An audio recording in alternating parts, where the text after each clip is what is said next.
আমাদেরকে কি বলে? মৌলবাদী বলে। বলে বলে ওই যে রাজাকার বলে। রাজাকার রাজাকার খেলার দিন শেষ। মন মতো হইলে মুক্তিযোদ্ধা, মন মতো না হইলে রাজাকার, এই দিন শেষ। ওই দিন আর নাই, এই কার্ড দিয়ে আর খেলার দিন নাই। এগুলো মানুষ আর খায় না এখন, এগুলো গিলে না আর। সাধারণ মানুষ বড্ড সচেতন। দেখেন কালের বিবর্তনে, সময়ের আবর্তনে একই পরিক্রমা আমাদেরকেও ট্যাগিং করে। আমাদেরকে মৌলবাদী বলে, ব্যাকডেটেড বলে, রাজাকার বলে, জঙ্গি বলে, যুদ্ধাপরাধী বলে। আছে না এরকম? ওয়াসবির আলা মা ইয়াকুলুন, নিজের সাথে মিলায় নেন। যা বলে ধৈর্য ধারণ করো। ওয়াহজুরহুম হাজরান জামিলা, জাস্ট ইগনোর দেম, ভালোভাবে ইগনোর করেন, খালাস, সালাম দিয়ে কেটে পড়েন। তাহলে প্রিয় ভাইরা, এই বিপদ আপদ আমাদের পিছু ছাড়বে না, পিছু ছাড়বে না। নবীদের পিছু ছাড়ে নাই, আমরা কোথায়? আমরা আর কি? বিপদ আমাদেরকে ধৈর্য ধারণ করতে হবে, মনোবল হারাইলে হবে না।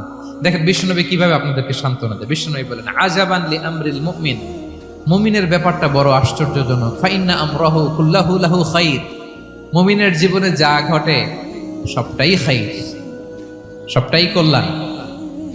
ইন আসাবাতহু সাররাউ শাকারা ফাকানা খাইরাল্লাহ ওয়া ইন আসাবাতহু দাররাউ সাবারা ফাকানা খাইরাল্লাহ। মুমিনের জীবনে যদি সুখ আসে তাহলে মুমিন শুকরগুজার হয়, এটা তার জন্য ভালো। আর যদি মুমিন জীবনে দুঃখ আসে তাহলে সে সবর ইখতিয়ার করে, এটাও তার জন্য ভালো।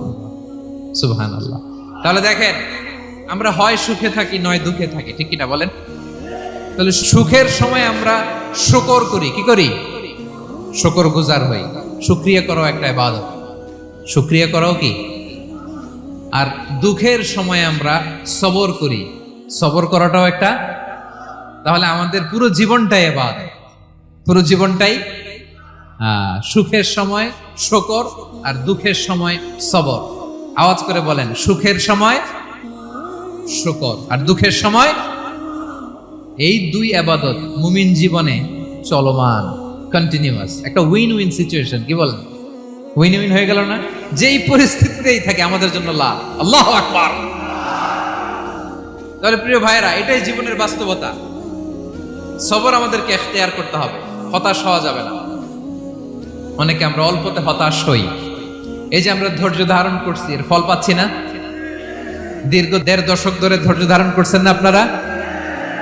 এখন মুক্তি, স্বাধীনতা, বিজয় এনে দিয়েছে কে? ধৈর্য ধারণ করুন। ধৈর্যের যে ফলাফল, এটা বড় মিষ্টি। ধৈর্য এমন একটা গাছ, এই গাছের সারা গায়ে কাটা, কিন্তু এর ফলটা বড় সুস্বাদু, এর ফলটা বড় মিষ্টি। ধৈর্য ধারণ করার অভ্যাস করতে হবে প্রিয় ভাইরা। মুমিন হতাশ হয় না, হাল ছেড়ে দেয় না। মুমিন ভরসা রাখে একজনের উপর, তিনি কে? লা তাইয়াসু মির রাউহিল্লাহ ইন্নাহু লা ইয়াইয়াসু মির রাউহিল্লাহি ইল্লাল কওমুল কাফিরুন। আল্লাহর রহ থেকে, রহম থেকে নিরাশ হয়ে যাও না। কাফির ছাড়া, অকৃতজ্ঞ ছাড়া কেউ আল্লাহর রহ থেকে, আশা থেকে নিরাশ হয় না।